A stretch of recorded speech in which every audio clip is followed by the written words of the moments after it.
Hi friends, ciao. Some people want to hear more about the residence halls at Bocconi.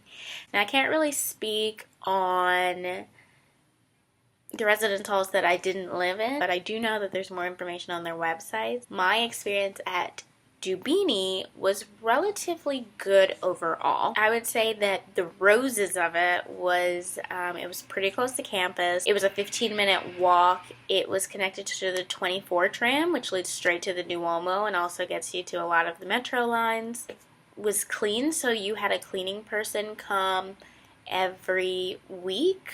There were also Italian students living there, so a lot of other exchange students stay in Arcobaleno, which is great if you're looking to meet other people going through a similar experience as you.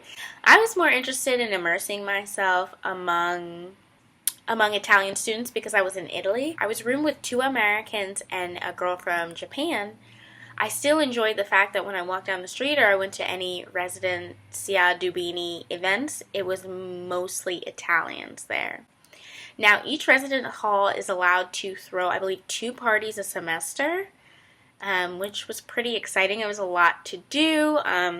It was, I think, the one that I went to. It's like they have a huge pregame in the common area, which is sponsored by one of the alcohol companies. And then they have a bus take you to a club, and then the bus brings you back. And it's all for maybe €3 or something like that, which is a really great opportunity to foster community. You have a kitchen. In some of the residence halls, you don't have a kitchen. I can speak a little bit to Arcobaleno because that's where the other exchange students were.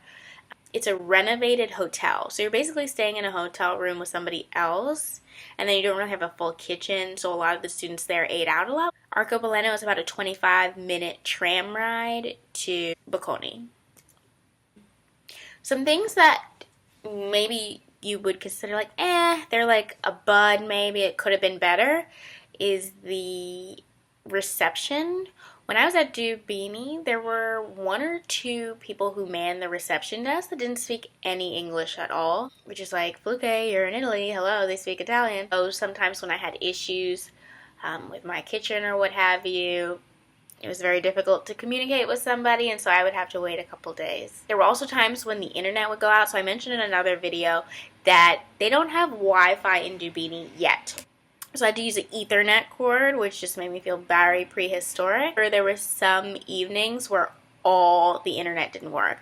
And they said it didn't work because people were using routers, which are not allowed, and that ruined it for everybody. And when they find you, they're going to fine you, so just keep that in mind.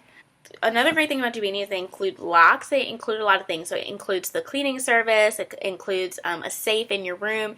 It includes, kitchen and all those other things. It also says it includes linens. And I was like, oh, great. Like, I'm going to get a new towel every week. I'm going to get a new washcloth every week. I didn't realize that in Italy, or maybe just in Residenza Dubini, the towels and washcloths are like sheets. And by like sheets, I mean they are sheets, essentially. They're not really absorbing much. It's fine. I just got used to the art of the air dry, as well as the sop method of drying myself. A shower was pretty good, I'm not gonna lie. The shower pressure was good. I never had an issue with that. Our stove didn't work a lot of the time. I'm not sure why. No one could really give us an answer, but they do have maintenance there, and they respond relatively quickly. What kind of stove is it? Convection?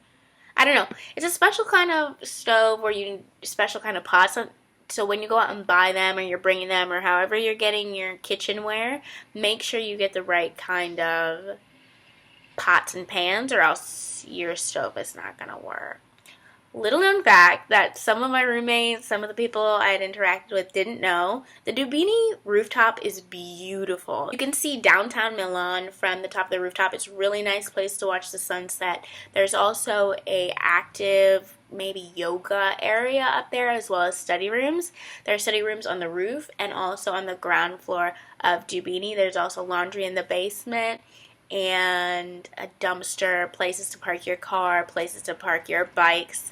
And there's also a gym on the first floor, which is really nice because at Bocconi you have to do a bunch of paperwork and fill it out and also pay to use the gym, but there's, There's a couple weights in there. There's a kickboxing thing. There's table foosball. There's foosball there. A treadmill. Basic things, like I kind of want to work off this pasta, but I'm also not training for the Olympics type of gym environment. It's right next to where there's a large TV, and you'll find when there's a soccer game on or a football game on, a lot of people are hanging out in there, which is another great opportunity to meet people. Most of the students staying in Dubini are underclassmen at Bocconi. However, there are some upperclassmen Italian students or full-time students from international places that stay there as well. I just felt like it was more interesting staying there. I personally really enjoyed my choice of picking Dubini because the room was great, the housekeeping was necessary, and I enjoyed being surrounded by Italian students. If I was in a common area or what have you, there was an opportunity for that interaction on a daily basis outside of the classroom, where in the classroom, Bocconi students are very focused. Okay, so price, when I went there, it was about 700 and 800 euros a month.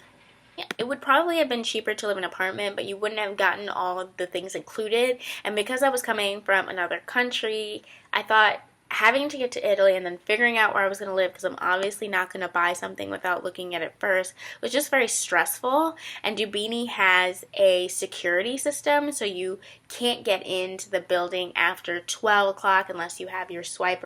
The commute was easier. If you have any more questions, feel free to comment below. I'm going to do more videos about my experience in Italy and also get other people to talk about their experiences in the different places they studied abroad. So hopefully we can work together and figure out what's best for you. Luca Fiasco out. In all of this, pick whatever would be nice and then pick your priorities, but also remember that you should do what's best for your budget, because you're going to be wanting to do a lot of things when you study abroad, a lot of things when you're in Milan. So if you are okay with a 25-minute tram commute and you want to meet other exchange students, maybe Arcobaleno is for you. I felt like financial differences would be made up in other areas that would enrich my experience, so that's what I did. I do know that there's one place that is deemed nicer than Dubini, which is Isonzo. I signed up like very, very quickly for my housing on the Bocconi website and preferenced that one and preferenced Dubini. I was lucky enough to get into Dubini because a lot of the exchange students didn't get in there. So make sure when you get that housing thing, you do it quickly, because the good housing spots go fast.